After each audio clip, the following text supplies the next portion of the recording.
नमस्कार, Vidarbha city news मध्ये मी आपलं स्वागत करते।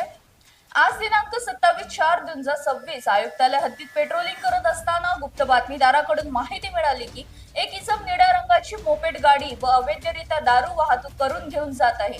अशा माहितीवरून 2 पंचासह सापळा रचून प्रोरेड केली असता प्रथम गौतम धाडसे हा मिळून आला। त्याच्याजवळ बिना नंबरच्या निळ्या रंगाची ऍक्टिवा गाडी, 3 पेट्या देशी दारू, बॉम्बे संत्र्याची किंमत अंदाजे 14,400 रुपये, एक पेटी टॅगो पंच देशी दारू किंमत अंदाजे 48,000 रुपये, एक ऍक्टिवा मोपेड सह 60,000 ची असा एकूण 79,000 रुपयांचा माल मिळून आल्याने सदर माल कोणाचा आहे याबाबत विचारले असता आरोपी राम भगवानदास अहिवार यांचे असल्याचे सांगितल्यावरून आरोपी नामे राम अहिरवार याला सुद्धा ताब्यात घेऊन त्याच्या विरुद्ध पोस्ट गाडगे नदगर येथे कलम 65 महाराष्ट्र दारूबंदी कायद्याप्रमाणे गुन्हा दाखल करण्यात येत आहे।